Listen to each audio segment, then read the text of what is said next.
In this video, we've compiled Undercover Boss's most disturbing moments. So, without further ado, let's get started. The CEO of Philly Pretzel Factory, Dan Dizio, was left in tears after discovering the dire financial situation of one of his employees, Bill, and his wife, Donna. The couple ran a pretzel store as franchise owners, but they were struggling to make ends meet due to a lack of support from the corporate office. I've lent the business $20,000. Hopefully we could catch up on our bills, and then if some of these accounts come through, then maybe we would be okay. About a year and a half ago, we sat with Dan. We needed solutions for our sales. Nothing came out of it. During the undercover operation, Bill revealed to Dizio that when he first started working, he received no training and had to experiment with a dough recipe. He expressed his frustration, saying, "A lot of people don't realize how much is involved. They didn't teach us any of that. I went to corporate for help and got it thrown back in my face." Bill's desperation was evident as he shared the financial burden he and Donna were facing. They couldn't afford to pay for a broken window, and they were a month behind on rent, electric, and gas bills. With a whopping debt of $23,000, they feared losing everything they had put into the business. It seemed like you forgot how you started. I couldn't tell you one sentence that happened in that meeting. It hurts me that you would say that because you get caught in this, web of this business. The undercover boss was taken aback when Bill introduced a new product, pretzel rolls, that were not part of the franchise's menu. While trying to resolve the situation, Dizio revealed his identity and confronted Bill about the violation of protocol. It was an emotional moment when Donna expressed the toll it was taking on their lives, saying, "When you go home after a long day and you've worked so hard and you can't pay your bills, it's hard." Overwhelmed with guilt, Dizio apologized for not being more involved and vowed to help the struggling couple. In an effort to support them, he offered 1 month of business training and agreed to cover their rent for a year so they could focus on marketing and rebuilding their business. We got to step in there and figure out a way to keep the doors open. It's great, man. All right, buddy.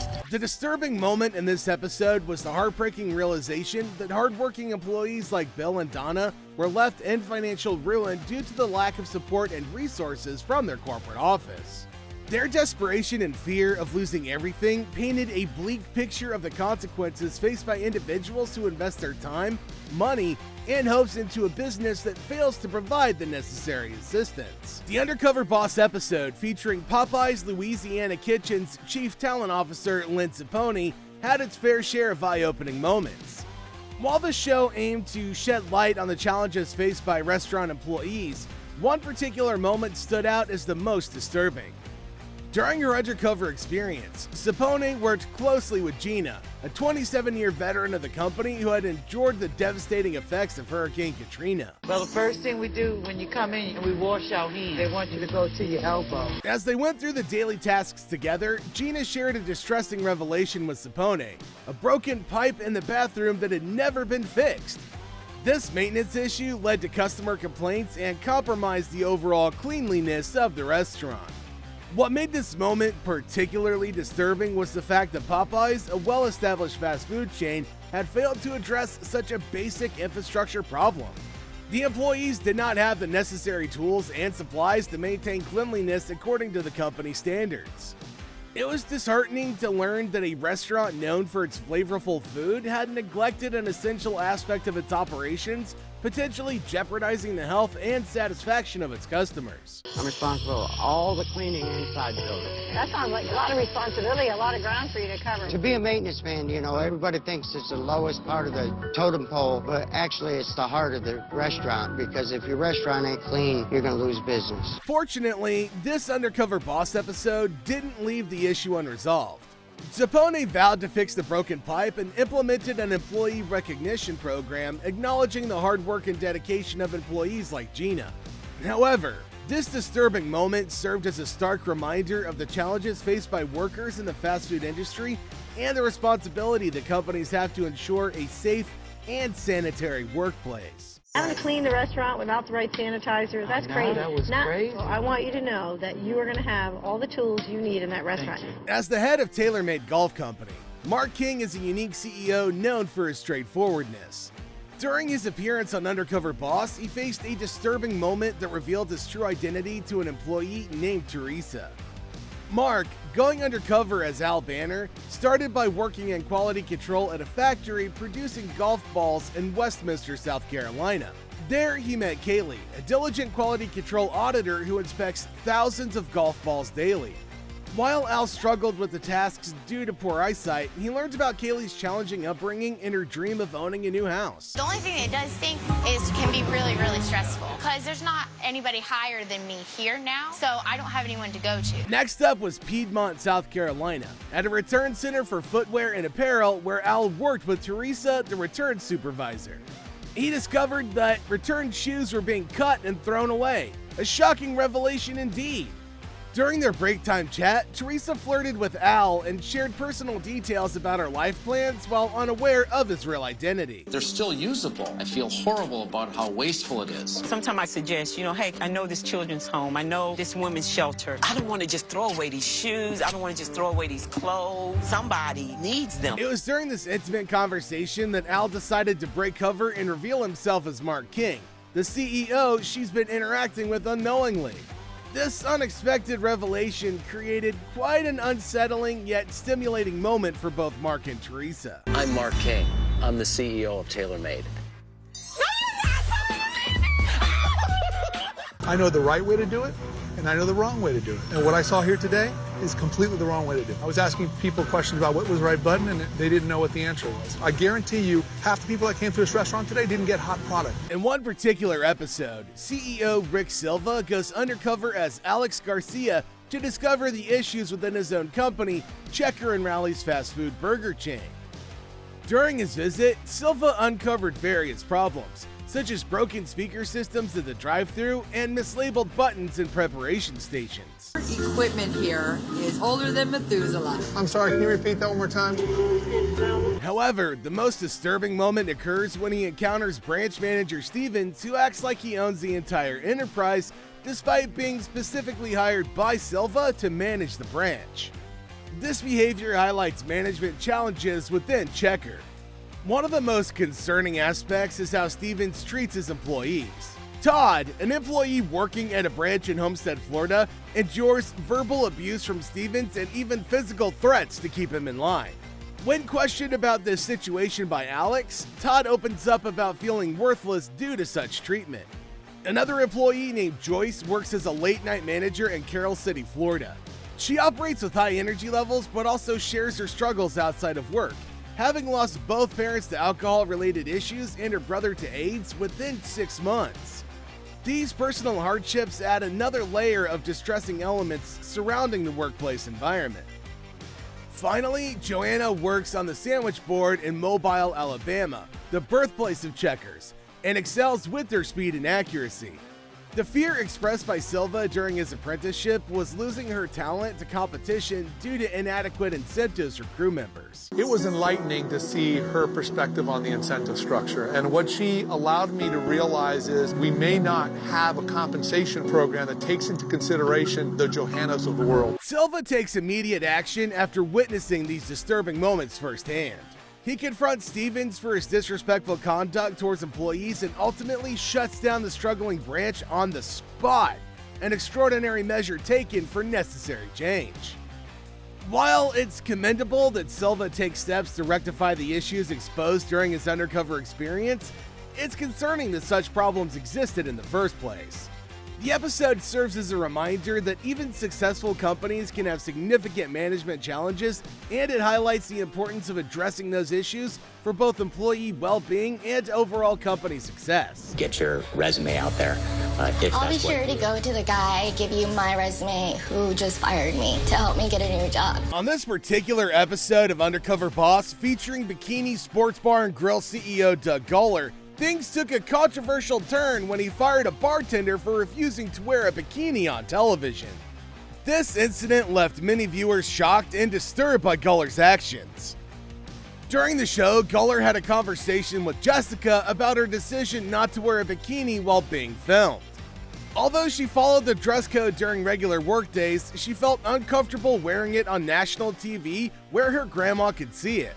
Goller expressed his disappointment in front of an audience who shared similar sentiments. I was a little disappointed by how slow it was today. We need a billboard or something outside. I've had experiences here at Bikinis Arlington where it's packed. So to experience what I did today, it's frustrating. While there were other concerns raised during the episode, like over-serving customers and Jessica expressing ambitions beyond the restaurant industry, Guller made it clear that his main reason for firing her was her refusal to adhere to the brand image by remaining fully clothed on TV. Now, here comes something even more shocking. As if firing someone wasn't enough drama for one day, Guller decided to incentivize another waitress named Grace by offering her free breast augmentation if she proved herself as a rock star employee over the next 6 months. This gesture only added fuel to the fire and intensified criticism towards Bikini Sports Bar and Grill. Is that what you want? I want a full C. I'll make you a deal. If you can make it through 6 months and you're a rock star, Right. I'm going to put you in touch with the best guy in town and we'll make this happen. I'm so at a loss for words right now. Because our hourly shift supervisors are in a leadership role, they set the tone for all of the employees in the restaurant. We want them to have a great positive attitude, and we want them to be really focused on delivering warm and friendly service. Sarah Beidorf, the chief brand officer at Boston Market, went undercover at one of the company's restaurants to gain firsthand insights into the operations and the employee experience. Little did she know that she would encounter the worst employee in the history of the show, Ronnie, who would be fired on the spot for his shocking behavior. So we're going to be working together today, yeah? You excited? A little nervous. It's okay, don't worry about it. You have a great teacher. Ronnie was a shift supervisor at the Boston Market Outpost in Duluth, Georgia. He openly expressed his disdain for customers during his interactions with Beidorf, who was disguised as a waitress participating in a reality show. He went on a rant about hating customers, calling them selfish and demanding. Unbeknownst to him, his words were being captured on camera, and his derogatory remarks about the very people the company served sent shockwaves through Beidorf. Standard procedure is to greet the customer as they walk in and say, hello, welcome to Boston Market, blah, blah, blah. Because we have to make customers, on a pedestal. As Beidorf listened to Ronnie's disrespectful comments, she realized that his attitude was completely contradictory to the values of Boston Market. The company prides itself on providing excellent customer service and ensuring a positive dining experience. Ronnie's toxic attitude towards customers threatened to undermine the company's reputation and values. Ronnie kept referencing that this is the way we do it because corporate tells us to. That concerns me a little. Customers will literally sit here and take about 500 napkins and then just throw them all over the floor. Deeply disturbed by Ronnie's behavior, Beidorf took a moment to compose herself before deciding to reveal her true identity to him. She expressed her disappointment in his actions and emphasized the importance of customers and the success of the business. Beidorf made it clear that Ronnie's attitude was unacceptable and he was promptly sent home for the day, his future at the company hanging in the balance. There is no restaurant competition show. Oh my God, really? Yes. Got me. I got you saying a bunch of things about our customers. I did. I'm angry and I'm heartbroken. Even after learning that he had been disrespectful to a high-ranking executive, Ronnie failed to show remorse for his behavior. He defended his hatred for people, claiming that it wasn't wrong to feel that way. However, the consequences of his actions were inevitable. Beidorf recommended to the branch manager that Ronnie be fired, and her advice was promptly followed. Ronnie's termination was a significant moment in the history of Undercover Boss. It was the first time a participant had been fired from the show. The GM in the store he's the coach. He's got all of his players underneath him. He's got to make sure the entire team works good together. We're going to listen to the way he conducts himself and how he talks to his staff. In an episode of the TV show Undercover Boss, Hooters president and CEO Kobe Brooks wanted to learn more about how his company was operating. He hoped to address problems with the brand and declining sales, as well as investigate allegations of mistreatment of women that Hooters had faced. Brooks took on the identity of a regular employee named Scott Archer and worked at a Hooters restaurant in Dallas, Texas. Hi, Scotty, how are you? Dude, we got to get rocking and rolling. All right, so okay. That's your shirt. Get changed, and then we will hook up in 2 shakes of lamb skin. Brooks did tasks like washing dishes, taking out the trash, and cleaning tables. However, he struggled to keep up with the fast pace and broke some mugs, leading the restaurant manager David to decide he wouldn't hire Scott Archer. Next, Brooks joined a street team in downtown Dallas to promote Hooters by giving out free wings and attracting customers. Some women expressed concerns about how women were portrayed, while others focused on less important aspects of the restaurant. Brooks was troubled by this feedback and started thinking about Hooters' image and reputation. The most shocking part of the episode happened when Brooks worked with Jimbo, the general manager of a Hooters restaurant in South Arlington, Texas. Jimbo organized a degrading lineup where he judged the appearance of the female servers, including their hair, makeup, and outfits. Brooks was disgusted by this behavior. To make matters worse, Jimbo made the servers eat a plate of beans with their hands tied behind their backs, creating a disrespectful and demeaning environment. The first girl that finishes her plate of beans will go home. You cannot use your hands. Come on, girl, who wants to go home? Brianna, how are they, baby? Oh, they look tasty. Outraged, Brooks immediately contacted the franchise owner to report the incident. The undercover experience took a positive turn when Brooks observed Marcy, a female manager at a Hooters restaurant in Fort Worth. Marcy showed compassion and acted like a mother figure to the staff, creating a supportive work environment. This made Brooks realize the importance of having a female manager who could address the concerns and needs of the employees. After finishing his undercover work, Brooks returned to the corporate office and arranged a meeting with the senior leadership to address the issues he discovered. He invited the people he worked with during his undercover operation to share their experiences and provide feedback.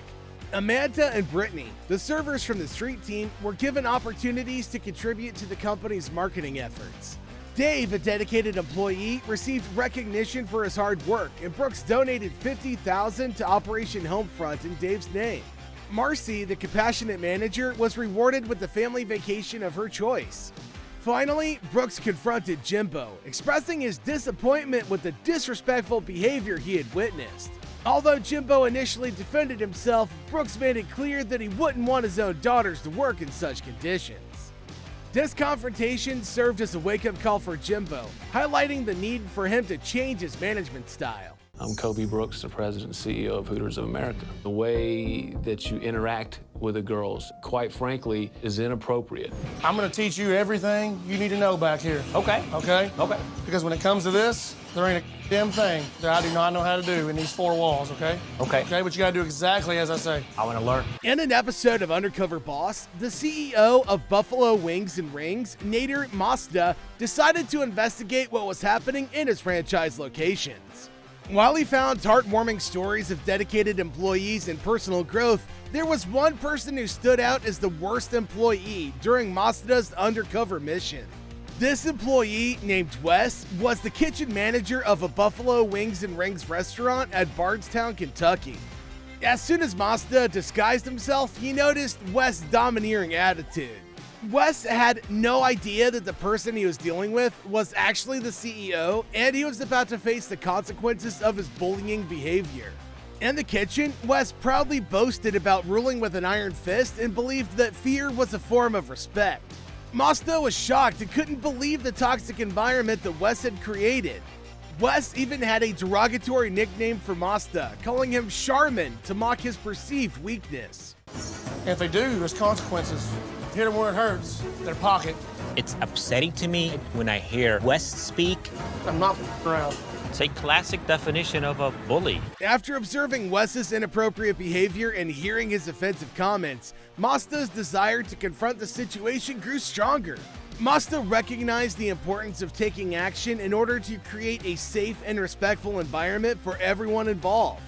If Wes's behavior were left unchanged, it would have devastating consequences for the company's reputation. Every time you drop an order and you're done, do what you could never do on prom night. Tap it twice. Well, you've probably been a guy that's been walked on a time or two in his life. In a powerful meeting at Paul Brown Stadium, Mazda confronted Wes about his bullying tactics. He made it clear that he would not tolerate such behavior in his company and demanded that the franchise owner take immediate action and fire Wes. Mazda wanted to make it clear that bullying and abuse would not be allowed in his company. I'm not gonna allow anybody to be bullied or be uncomfortable like I was. That is not the culture we're trying to set. Although Wes represented the worst of Buffalo Wings and Rings, the episode also showed the power of transformation and redemption.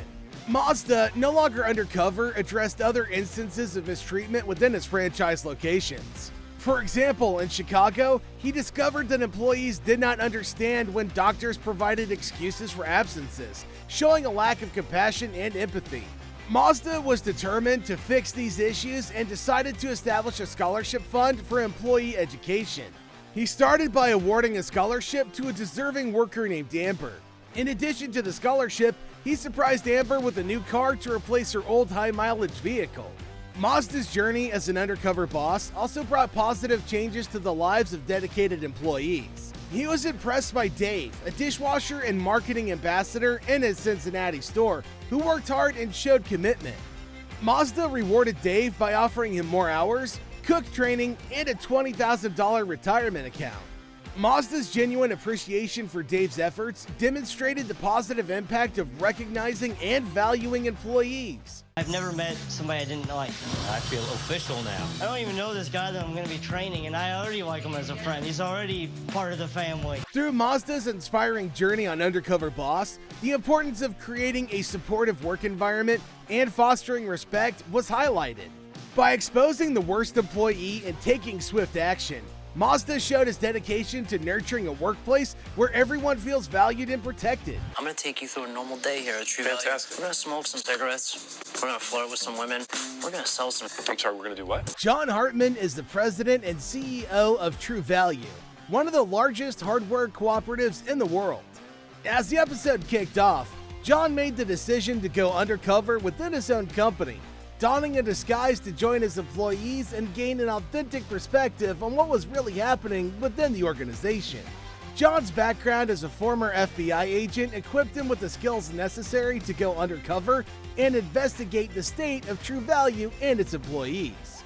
Little did he know that his undercover mission would lead him to encounter an employee named Brad, who would soon become the focal point of anger and frustration.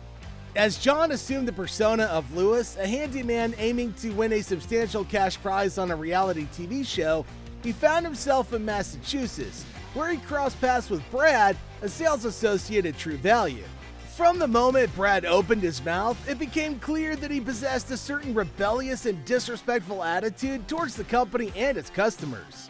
Brad constantly joked about spending his days smoking cigarettes, flirting with women, and engaging in side work while on the job.